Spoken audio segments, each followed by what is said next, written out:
The first official day of NFL free agency has come and gone, and the Eagles still haven't added a new running back. To the surprise of many, both Tevin Coleman, 49ers, and Mark Ingram, Ravens, signed for multi-year contracts valued at just $5 million per season. That came less than a day after the Jets agreed to sign Le'Veon Bell to a significant contract, albeit one below the one that was offered to him by the Steelers last year. All the while, the Eagles have sat idly by as the most intriguing of running back options sign elsewhere. Clearly, Howie Roseman didn't value those aforementioned running backs as much as fans do. The Eagles' executive vice president of football operations has certainly earned patience, but there are few who would argue the Eagles need to upgrade a running back posit, one that only is set to return Corey Clement, Josh Adams, Wendell Smallwood and Boston Scott in 2019. Jay Ajayi might sign with the Colts as a free agent. Where will that leave the Eagles?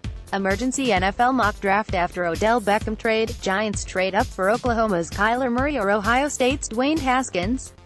Jets get Anthony Barr replacement?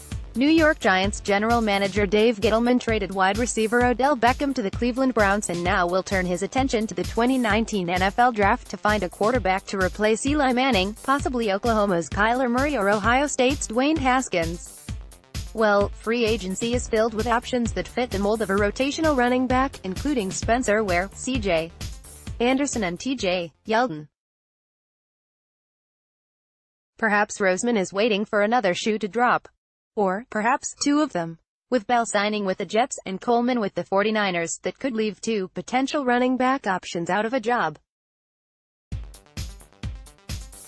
That is, Jets Isaiah Crowell and 49ers Jerick McKinnon. It's unlikely either would garner much interest on the trade market, but it doesn't make much sense for either team to keep them around, either. Crowell signed with the Jets last season as a free agent and entered the season as the team's lead back.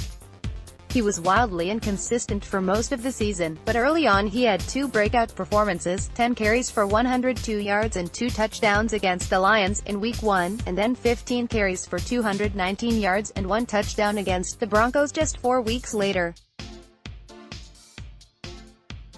That's notable as it relates to the Eagles, as they haven't even had one 100-yard rusher since October 1, 2017 when LeGarrette Blount did against the Chargers.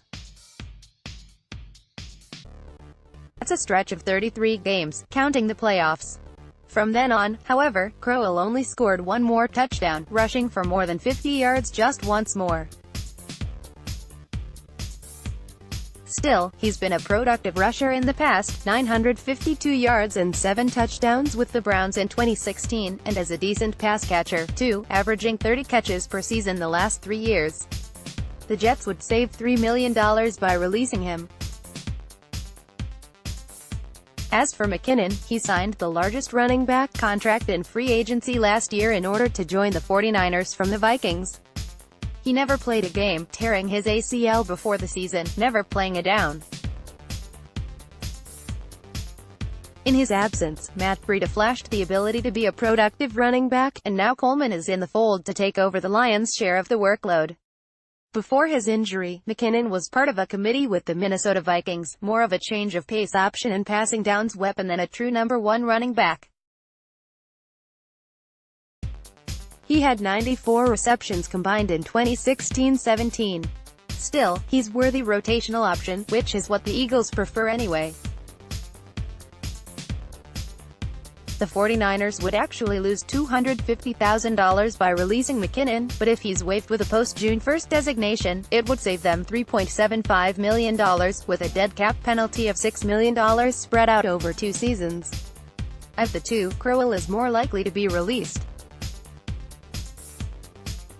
Would the Eagles be interested? If the early part of free agency has taught us anything, it's not to expect Roseman to do anything. Heck, he might not sign anyone. Zach Rosenblatt may be reached at zrosenblatt@newadvancemedia.com. Follow him on Twitter at ZachBlatt. Find NJ.com on Facebook.